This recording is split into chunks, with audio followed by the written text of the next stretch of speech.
여러분, 지금 이 순간에도 우리의 혈관은 조용히 막히고 있습니다. 아무것도 하지 않으면 내년 이맘때 후회만 남을 수 있습니다. 저는 82세의 현역 순환기내과 의사로서 지금 시작하지 않으면 기회는 없다고 확신합니다. 단 3분, 오늘 지금 시작해야 바뀝니다. 저는 김영수입니다. 55년간 서울 종로에서 내과를 운영하며 수많은 고지혈증과 심혈관 질환 환자들을 진료해왔죠. 올해 82세이지만 아직도 매일 진료실에서 환자들을 만나고 있습니다. 많은 분들이 제 나이를 듣고 놀라시는데 사실 저 역시 한때는 혈관이 막혀 생사의 갈림길에 섰던 적이 있었거든요. 하지만 지금은 30대 젊은 의사들보다도 더 건강하게 살고 있습니다. 그 비결이 무엇일까요?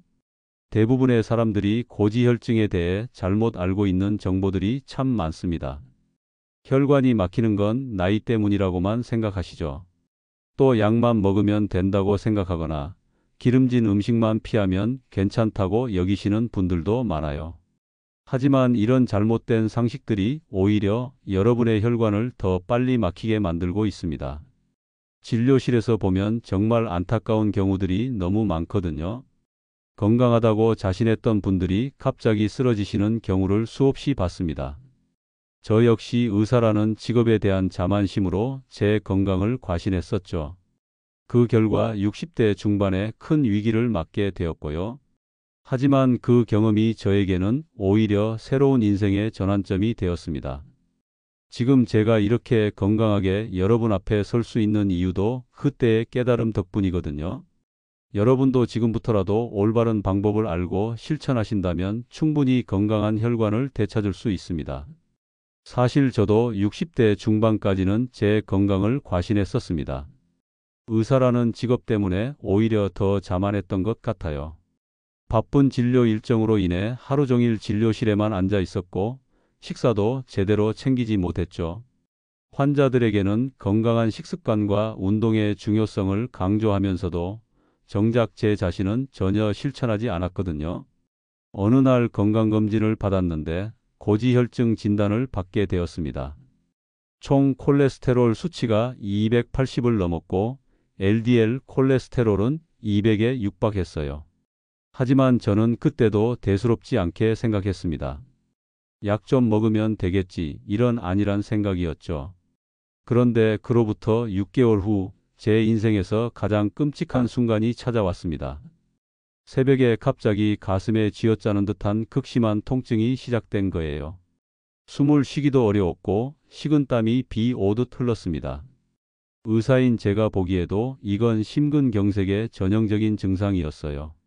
급히 응급실로 이송되어 심혈관 조영술을 받았는데 주요 혈관 3곳이 심각하게 막혀 있었습니다. 의료진은 즉시 스텐트 시술을 해야 한다고 했어요. 그 순간 정말 죽음의 문턱에 서 있다는 걸 실감했습니다. 수술실로 들어가면서 그동안 제가 얼마나 제 건강을 소홀히 했는지 깨달았어요. 환자들에게는 항상 예방이 최선이라고 말해왔으면서 정작 저는 병이 생긴 후에야 후회하고 있었거든요. 다행히 시술은 성공적으로 끝났지만 의사로서의 자존심은 완전히 무너졌습니다. 입원하는 동안 정말 많은 생각을 했어요. 앞으로 남은 인생을 어떻게 살아야 할지, 환자들에게 어떤 조언을 해야 할지 고민했죠. 그때 깨달은 건 고지혈증은 단순히 약으로만 해결될 문제가 아니라는 것이었습니다. 입원 후 제가 가장 먼저 한 일은 제 생활 습관을 완전히 뜯어 고치는 것이었습니다. 고지혈증 관리의 핵심은 약물 치료가 아니라 식습관과 생활 습관의 개선이라는 걸 몸소 깨달았거든요. 태어나자마자 매일 아침 30분 산책을 시작했습니다.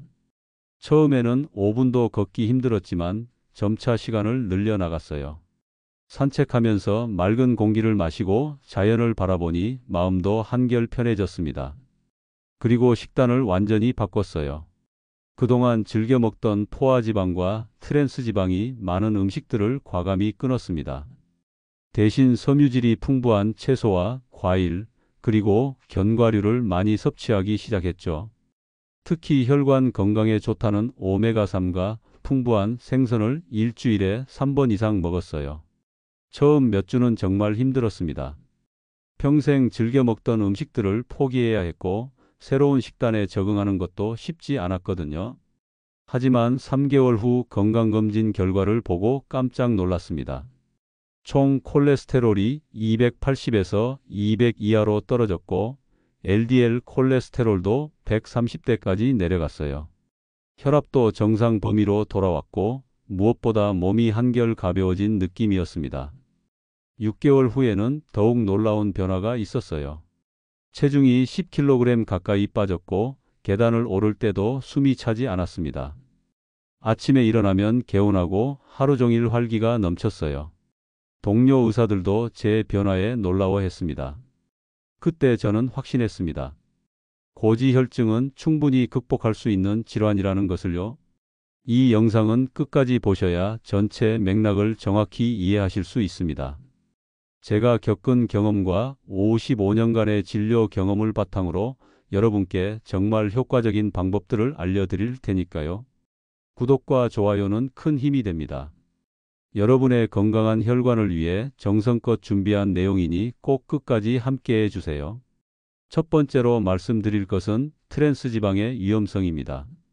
트랜스지방은 혈관벽을 딱딱하게 만들어 혈관 파열 또는 막힘을 유발하는 정말 무서운 성분이에요.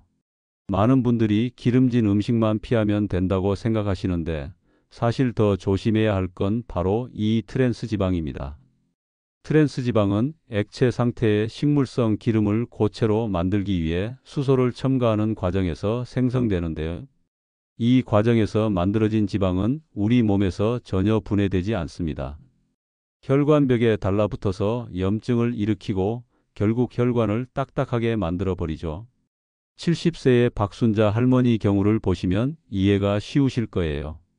박순자 할머니는 매일 간식으로 과자와 쿠키를 즐겨 드셨습니다. 과자 정도야 별거 아니겠지라고 생각하셨던 거죠. 하지만 건강검진에서 고지혈증 진단을 받고 나서야 깨달으셨어요. 제가 박순자 할머니께 과자와 쿠키에 얼마나 많은 트랜스 지방이 들어있는지 설명해 드렸더니 정말 놀라셨습니다. 하루에 드시던 과자 한 봉지에만도 하루 권장량의 5배가 넘는 트랜스 지방이 들어 있었거든요. 할머니는 즉시 과자와 쿠키를 끊으시고 대신 견과류나 과일로 간식을 대체하셨어요. 그리고 6개월 후 검사에서 콜레스테롤 수치가 정상으로 돌아왔습니다. 여러분이 실천하실 수 있는 구체적인 방법을 알려드릴게요. 식품을 구매하실 때 꼭 식품 라벨을 확인하세요. 부분 경화 식물성 유지 또는 쇼트닝이라는 단어가 있으면 절대 사지 마세요. 이 두 용어가 바로 트랜스 지방을 의미하거든요. 마가린, 쿠키, 크래커, 도넛, 감자칩 같은 가공식품에 특히 많이 들어있어요. 그런데 조심하셔야 할 점이 있습니다. 무지방 또는 저지방이라고 표시된 제품에도 트랜스 지방이 포함될 수 있어요. 법적으로 0.5g 미만이면 0g으로 표시할 수 있거든요. 하지만 이런 소량이라도 매일 누적되면 혈관에 심각한 손상을 줄 수 있습니다. 혹시 여러분도 과자나 쿠키를 자주 드시나요? 두 번째로 주의하셔야 할 것은 숨어있는 당분입니다. 과일 주스, 요거트, 시리얼바, 샐러드 드레싱 등의 숨은 당분이 많아 LDL 콜레스테롤 수치를 높이는 주범이에요. 많은 분들이 설탕은 조심하면서도 이런 숨은 당분은 전혀 신경 쓰지 않으시거든요. 하지만 이게 바로 고지혈증의 가장 큰 원인 중 하나입니다. 당분이 체내에 들어오면 간에서 중성지방으로 전환되고 이것이 혈관벽에 쌓여서 콜레스테롤 수치를 높이게 돼요. 특히 과당은 포도당보다도 10배나 빠른 속도로 중성지방을 만들어냅니다. 68세의 이명자 할머니 사례를 보시면 정말 놀라실 거예요. 이명자 할머니는 건강을 위해 매일 과일 주스를 드셨습니다. 오렌지 주스, 사과 주스, 포도 주스를 번갈아 가며 하루에 2~3잔씩 마셨어요. 과일이니까 몸에 좋겠지라고 생각하셨던 거죠. 그런데 3개월 후 건강검진에서 오히려 콜레스테롤 수치가 높아진 거예요. 할머니는 정말 당황하셨습니다. 기름진 음식도 안 먹고 과일 주스만 마셨는데 왜 이런 결과가 나왔을까요? 제가 설명해 드렸더니 깜짝 놀라셨어요. 과일 주스 한 잔에는 각설탕 8개에서 10개 분량의 당분이 들어 있었거든요. 하루에 3잔이면 각설탕 30개를 먹은 것과 같았던 거죠. 할머니는 즉시 과일 주스를 끊고 물이나 무가당 차로 바꾸셨어요. 대신 생과일을 적당량 드시기 시작했습니다. 그랬더니 3개월 만에 콜레스테롤 수치가 정상으로 돌아왔어요. 여러분이 주의하셔야 할 구체적인 방법들을 알려드릴게요. 제품의 성분표에서 글루코스, 프럭토스, 말토스 등의 당류를 반드시 확인하세요. 이런 성분들이 앞순서에 나와 있다면 당분 함량이 높다는 뜻이에요. 또한 요거트를 드실 때도 조심하세요. 플레인 요거트가 아닌 가당 요거트에는 정말 많은 당분이 들어 있거든요. 샐러드 드레싱도 마찬가지예요. 건강한 샐러드를 먹는다고 생각하시면서 당분이 가득한 드레싱을 뿌리면 의미가 없어져요. 조심하셔야 할 점이 있습니다. 천연 과즙이나 꿀이라는 단어가 포함되어 있어도 당분 함량이 높을 수 있어요. 천연이라고 해서 당분의 해로움이 줄어드는 건 아니거든요. 여러분은 음료를 선택할 때 성분표를 확인하시나요? 세 번째로 말씀드릴 것은 포화지방의 위험성입니다. 삼겹살, 갈비, 버터, 치즈 등에 들어있는 포화지방은 혈관 내피에 염증을 일으켜 죽상경화를 유발하는 주범이에요. 많은 분들이 고기를 아예 안 먹을 수는 없잖아요 라고 말씀하시는데 포화지방을 완전히 끊으라는 게 아닙니다. 문제는 포화지방의 종류와 섭취량이에요.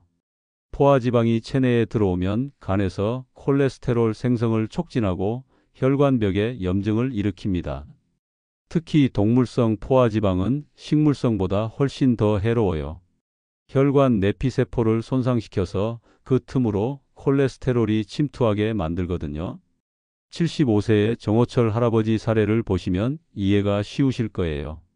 정호철 할아버지는 매주 토요일마다 가족들과 삼겹살을 드셨습니다. 일주일에 한 번 정도야 괜찮겠지라고 생각하셨던 거죠. 그런데 삼겹살 200g에는 하루 권장 포화지방량의 3배가 넘게 들어 있었어요. 게다가 할아버지는 평소에도 치즈, 버터가 들어간 빵을 자주 드셨거든요. 결국 고지혈증 진단을 받고 저를 찾아오셨습니다. 할아버지께 포화지방이 혈관에 미치는 영향을 자세히 설명해 드렸어요. 그리고 삼겹살 대신 생선과 두부로 식단을 바꿔보시라고 권했습니다. 처음에는 고기 없이 어떻게 살아요? 라고 하셨지만 점차 적응해 나가셨어요. 고등어, 삼치, 연어 같은 생선으로 단백질을 보충하고 두부와 콩으로 식물성 단백질을 섭취하셨습니다.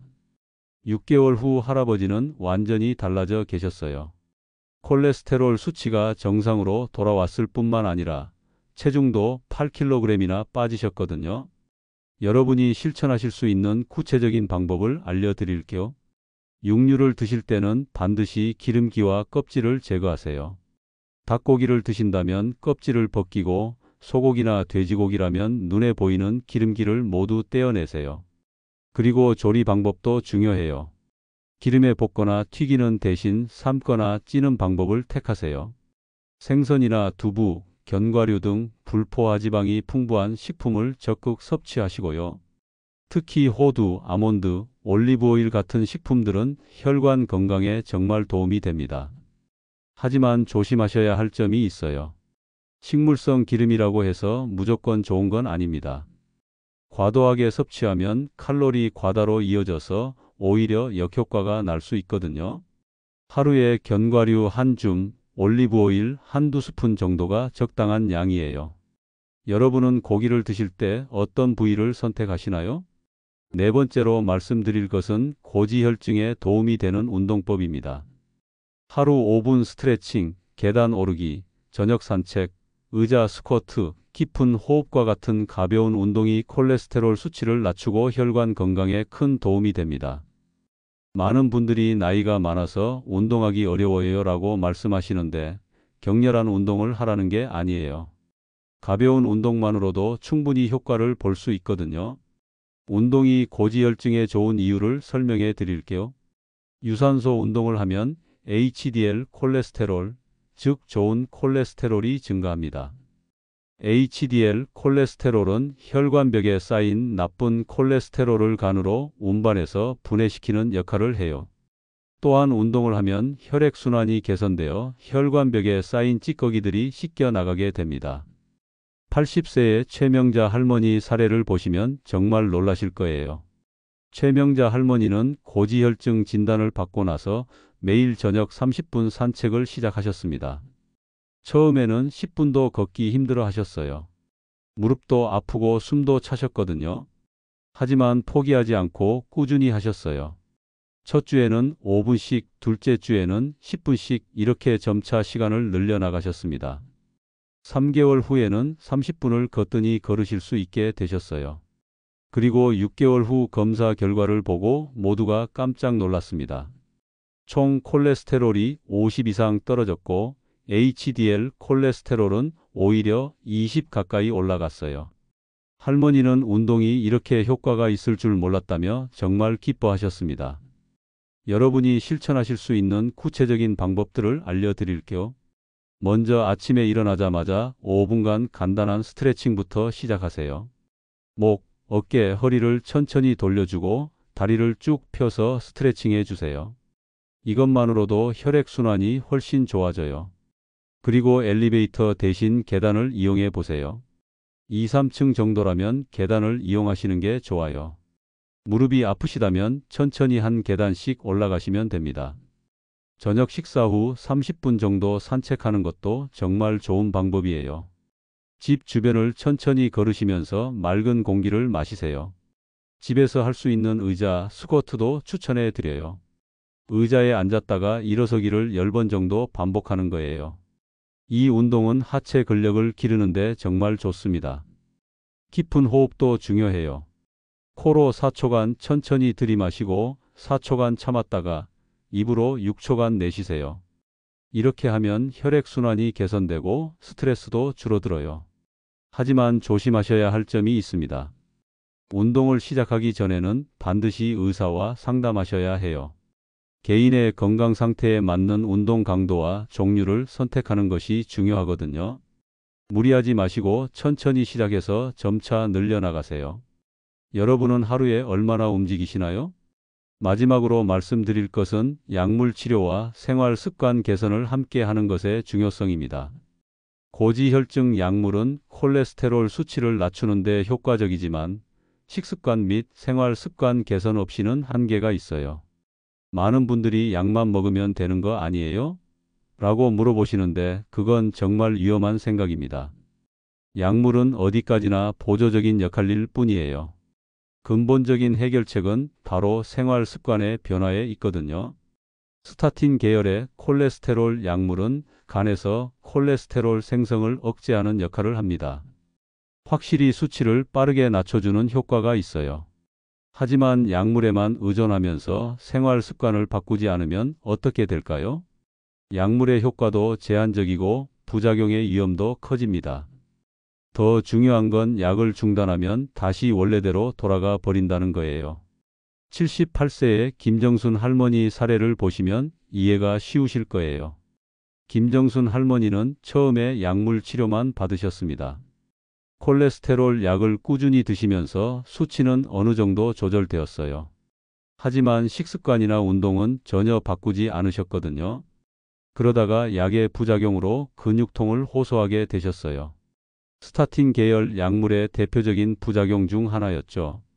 할머니는 약을 끊고 싶어 하셨지만 그러면 콜레스테롤 수치가 다시 올라갈까봐 걱정되셨어요. 그때 제가 할머니께 제안했습니다. 약물 용량을 절반으로 줄이는 대신 식단과 운동을 철저히 관리해 보자고요. 할머니는 반신반의하셨지만 제 조언을 따르기로 하셨어요. 트랜스지방과 포화지방을 줄이고 매일 저녁 산책을 시작하셨습니다. 3개월 후 놀라운 변화가 일어났어요. 약을 절반만 먹으면서도 콜레스테롤 수치가 더 좋아진 거예요. 근육통도 사라졌고 전반적인 건강 상태도 훨씬 개선되셨습니다. 할머니는 진작에 이렇게 할 걸 그랬다며 후회하셨어요. 여러분이 실천하셔야 할 구체적인 방법을 알려드릴게요. 현재 콜레스테롤 약을 드시고 계신다면 절대 임의로 중단하지 마세요. 반드시 의사와 상의해서 점진적으로 조절해야 해요. 그리고 약물 복용과 함께 식단 조절과 운동을 병행하세요. 앞서 말씀드린 트랜스지방 피하기, 포화지방 줄이기, 규칙적인 운동을 실천하시면 됩니다. 정기적인 검사도 중요해요. 3개월마다 콜레스테롤 수치를 확인하고 생활 습관 개선 효과를 점검하세요. 수치가 개선되면 의사와 상의해서 약물 용량을 조절할 수 있어요. 하지만 조심하셔야 할 점이 있습니다. 약 용량 조절이나 중단은 반드시 의사와 상의해야 해요. 자의적으로 약을 끊었다가 갑자기 콜레스테롤 수치가 치솟을 수 있거든요. 그럼 오히려 더 위험한 상황이 될 수 있습니다. 또한 생활 습관 개선 효과가 나타나는 데는 시간이 걸려요. 최소 3개월에서 6개월은 꾸준히 실천해야 진정한 효과를 볼 수 있습니다. 여러분은 약물 치료 외에 어떤 노력을 하고 계신가요? 지금 시작해도 늦지 않습니다. 작은 실천이 큰 변화를 만듭니다.